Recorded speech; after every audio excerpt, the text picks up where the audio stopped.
Black Lives Matter means to embrace one's Black heritage and not be ashamed or be afraid, because society can sometimes look down upon being Black.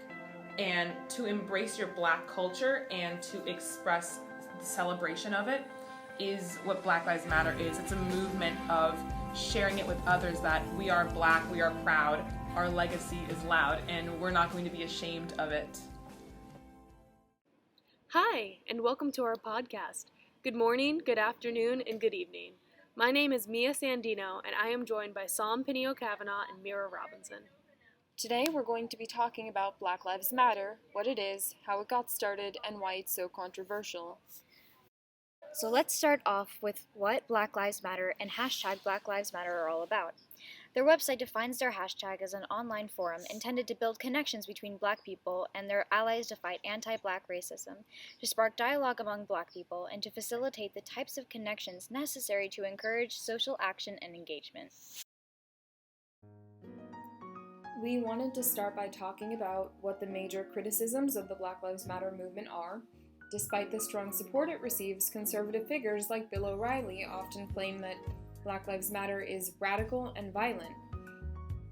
We have the NAACP, and we have a number of other African American groups designed to do that in a peaceful way. So, I mean, if you don't think Black Lives Matter is radical, I mean, you must know they're radical, right? Although O'Reilly's claim is to an extent based in some truth, the violence he would be referring to, that of the Ferguson riots, that violence was not condoned by the leaders of Black Lives Matter, and in fact, most members of the movement called those violent protesters out and insisted that they stop their actions.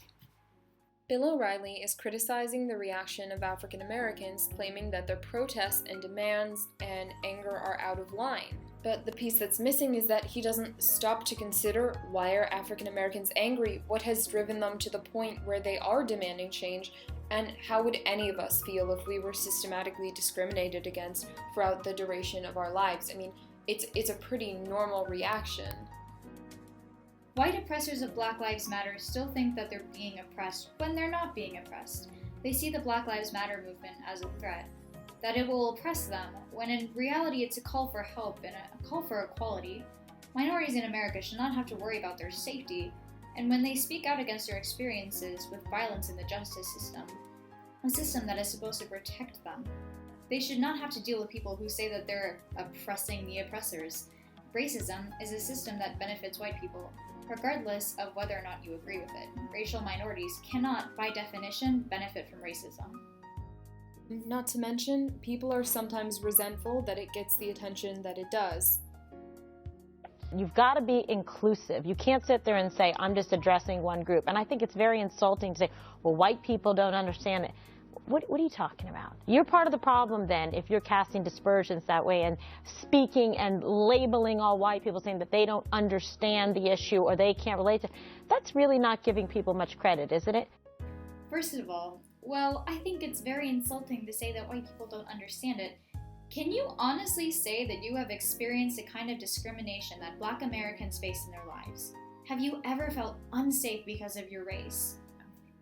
She's basically stating, this isn't about me. I can't relate to this because it's not about me. How can I make this about white people? How can I make this seem like it's an attack on us? If it's not about me, I don't understand. It's a problem, and it's an insult. So true, and it really only makes the problem worse because then Black people feel more so like their voices aren't being heard. For more on this, we interviewed Buckley Jr., Berkeley Morgan. When something doesn't directly affect you, you kind of forget about the problem. Like with war and refugee, like we've been in perpetual war since we can remember. But we don't think about that because it doesn't affect us. But overseas, it really affects people. And so we don't really experience racism all the time, especially those who are majority, because you don't experience it, but it still is an issue. It's still something to consider, and that your peers are struggling through, and that trusted faculty, and it's still like a relevant issue. So I think it's really important to not disregard an issue just because it doesn't affect you. Yeah, and I remember you telling me about when you visited the South. At a state fair, walk into a tent, and there are just a bunch of white people glaring at me. it was just very uncomfortable, and it took me a second because out here, no one really cares. But when I was over there, it was suddenly like race was all that they saw. They didn't see who I was. All they saw was just, she is not like purely white. She is something, so we don't like that. So we searched for facts on people of color and justice. There is no doubt that Black and Hispanic individuals are incarcerated much more frequently than white individuals. But the Bill O'Reillys of the world would like to attribute these numbers to Black people committing more crimes. According to the NAACP, which is not affiliated with Black Lives Matter, African Americans make up 1 million of the 2.3 million imprisoned Americans, but do not necessarily commit more crimes. 14 million white people self-report using drugs, and 2.6 million African Americans self-report using drugs. However, African Americans are incarcerated at 10 times the rate of white people. The difference in arrest records is staggering. There is no logical reason for this unequal ratio in arrests. It just doesn't make any sense. Statistics from the FBI state that 31.2% of people arrested for drug use or possession were African American. However, African Americans made up only 2.6 million of the 16.6 million people that self-reported drug use. That's 15.7% of the self-reported population, yet 31.2% of people arrested for drugs are African American. It simply doesn't add up. And even if it were true that African Americans commit more crimes, the best approach would be to inquire as to why, whether it be for socioeconomic reasons, less social opportunities, or a more negative attitude towards police officers after watching people of their race be murdered over and over again without justice. Very few of us could reasonably tolerate that without feeling bitter towards the police. Even more irritating, most of these incidents occur without receiving notable media attention. How many of you have ever heard of Simone Marshall? Simone Nicole Marshall, according to her family, was in a brutal car accident on April 26 in which her car flipped over several times before landing in a ditch. Instead of being taken to the hospital, though, she was taken to the Walker County Jail in Huntsville, Texas, about an hour north of Houston. And if you keep listening to this report, you'll hear that her sister, Honey Marshall, repeatedly called and requested that she was taken to an actual hospital, to which the police did not comply, and she died. I think the most disturbing part of this is that instead of being taken to a hospital, she was taken to jail. Her sister said when I talked to her from jail, she complained that her head was hurting and she kept blacking out. Despite the fact that Simone's sister called the police station multiple times requesting Simone to be moved to a hospital, and Simone's own reports of her discomfort and condition, she was instead left to die in that Texas cell.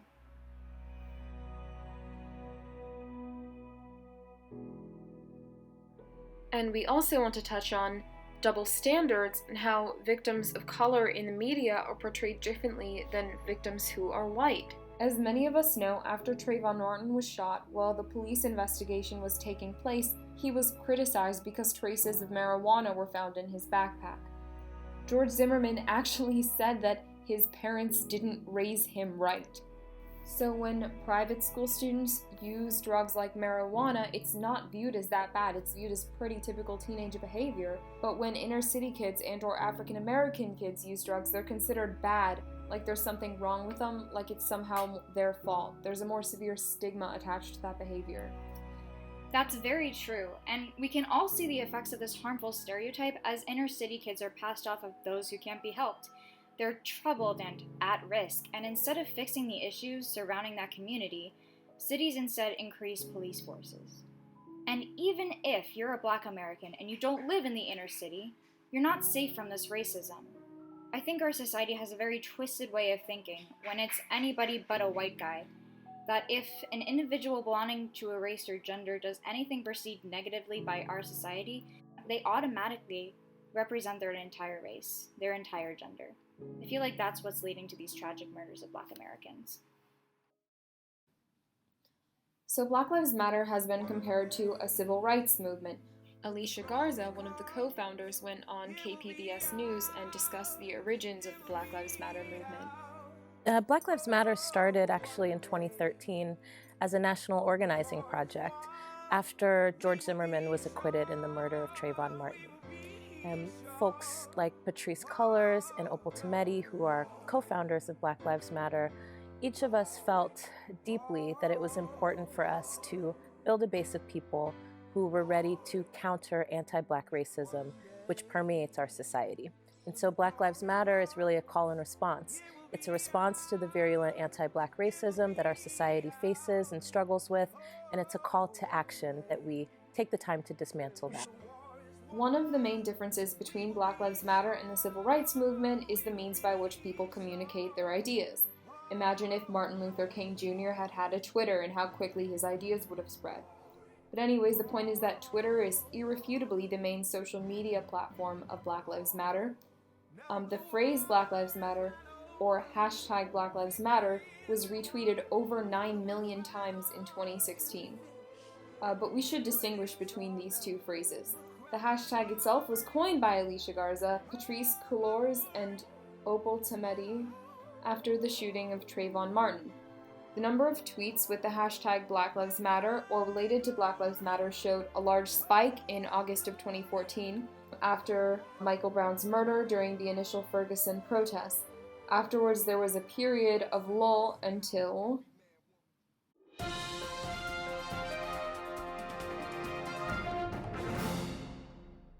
Okay, here's what I've learned, Anderson, from a source close to Darren Wilson, that his representatives have, through a process of deduction or elimination, they have decided that there is going to be no indictment. They're saying there's going to be no indictment because at this point, if there was an indictment, that Darren Wilson would have been asked to surrender himself. Thus, with the non-indictment of Darren Wilson, there was another surge in the popularity of hashtag Black Lives Matter. I feel like it's important to reiterate that Black Lives Matter and hashtag Black Lives Matter are not necessarily the same thing. One is a tool used on social media to gain attention and support for a movement, while Black Lives Matter is the movement. The Black Lives Matter movement has its own website in which viewers can find locations and times of protests, the meaning and intentions of the movement and other related issues, inclusive of specifically Black females and Black members of the LGBTQ+ community. For all our listeners who are interested in learning more about the movement, you can visit the site www.blacklivesmatter.com. What is Black Twitter? According to CNN, not all Black Twitterers are Black, and not all Black people who tweet are part of Black Twitter. But those who are tweet often about race, pop culture, and issues that interest the Black community. African Americans are also more represented on Twitter. 11% of African Americans use Twitter at least 3 times a day, while only 3% of white Americans do, as reported by Feminista Jones, a journalist from Salon. Why are African Americans drawn to Twitter? Black Twitter has a powerful influence. What is powerful about what people term Black Twitter is that, again, Twitter became a platform for us to talk to each other in ways that weren't mediated by dominant culture. A lot of us don't rely on the mass media. We rely on ourselves and rely on our own voices. We really rely on ourselves as authoritative figures and experts in our own lives and experts in what's going on in the streets. Other notable hashtags within Black Twitter have been the names of other Black victims like Freddie Gray and Sandra Bland, and also messages like hashtag Say Her Name, specifically targeted towards opposing violence against Black women and girls, and hashtag No Justice, No Peace, which is pretty self-explanatory. Hashtag Say Her Name is important specifically because a lot of the time the attention is focused on male victims of racially related crimes, such as Michael Brown, Trayvon Martin, Freddie Gray, and Eric Garner, and so many more, while female victims such as Simone Marshall, Sandra Bland, Mia Hall, etc. go unnoticed. And as a personal side note, how disturbing is it that it would most likely take up half of our podcast time to list the names of those who have lost their lives to police brutality? Unfortunately, not all of the Twitterverse is supportive of Black Lives Matter. Some opposers attack Twitter users who simply like a Black Lives Matter's post. These attacks usually include incredibly offensive language and vulgar insults. On Twitter, sometimes I get some rude tweets about my race, and I'm like, okay, troll, whatever, but I've gotten to more, people have begun to attack me out of nowhere because of my race as, Black Lives Matter and Black Twitter becomes more relevant in someone's feed. So like people see the Black Lives Matter movement on Twitter and then they think that you're a part of that, and these people already dislike Black Lives Matter, so they attack you. So I'll even just like a tweet, someone says Black Lives Matter, and I'll like it, like, oh, I agree, not even comment, and someone will actually go through the likes, find me, and say, like, oh, go back to Monkey Town. Are you serious? No, this has happened, and they're like, yeah, go back to Monkey Town, and they're like, ooga booga. I'm like, what the heck? What does that even mean? And they attacked, like, other black people at Buckley. They brought them into the conversation, said, why is your face so, what was it? Why is your face so disfigured like black people's faces are? And they'll just they'll go so low that it almost becomes comical. Like, how could someone just out of the blue attack you for liking a tweet about an issue that you support? I think it's just amazing how, as these issues become more relevant in the media and on Twitter, people are beginning to become more aggravated about it. It's kind of insane how much discrimination can take place, and yet people will still say that All Lives Matter is a more appropriate slogan than Black Lives Matter. All Lives Matter isn't a movement. Black Lives Matter is a movement. And it's a much better slogan than All Lives Matter. And as Felonious Monk describes on Larry Wilmore's show on Comedy Central, if I break my leg, I do not want the doctor telling me all legs should be healed. I want the doctor to fix my leg. Right. Okay. Got it. Okay, so you're saying Black Lives Matter is a specific cry for something, whereas All Lives Matter is just a way of shutting down that cry. Yes. Yes! Right. Got it. Okay, so basically, All Lives Matter is just a non sequitur. There is not a single sequitur to be found, Brother Larry. Wilmore and his guest make some great points. The All Lives Matter phrase was meant to be a retaliation of Black Lives Matter. Those who created the phrase are probably the same people who believe in reverse racism, even though, as we've stated earlier, racism is a system that really only benefits white people. A lot of people always seem to focus on what isn't said rather than what is, especially in the media. Black Lives Matter is obviously addressing a specific issue, and some people kind of misconstrue the group's intentions as to mean that only Black Lives Matter, when in fact they're just reiterating the fact that Black lives in fact do matter, a reminder that, sadly, our country's law enforcement needs. Black Lives Matter was never intended to be a harmful or non-inclusive movement. As many have said, and I will restate, Black Lives Matter is not really a movement for white people. And although your voice does matter, we need to hear other voices. To our white listeners, you can and should use your voice to give other people a platform, or the metaphorical megaphone, in order to broadcast their ideas and opinions. We can and should show our support for the Black Lives Matter movement. We just need to make sure we're not talking over those who are closer to the issue. If we all pitch in and use our voices, or don't use them sometimes, then we are capable of creating positive change. I mean, this organization has successfully raised awareness over the struggles of people who are Black in the United States. Representatives were actually able to meet with Democratic presidential nominees Bernie Sanders and Hillary Clinton. Their protests led to symbolic events such as the resignation of Tim Wolf, the racist president of the University of Missouri. Other esteemed colleges acknowledged their history of racial violence. Georgetown and other universities renamed buildings that had been dedicated to slave owners, etc. The Confederate flag was removed from the South Carolina State House. A street was named after Sandra Bland.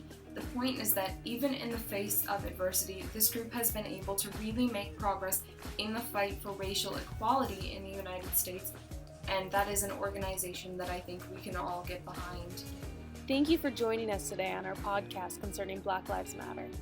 We hope you enjoyed our riveting session and that all of our listeners will consider what changes you can make in your lives to create a more inclusive environment and support the Black Lives Matter movement.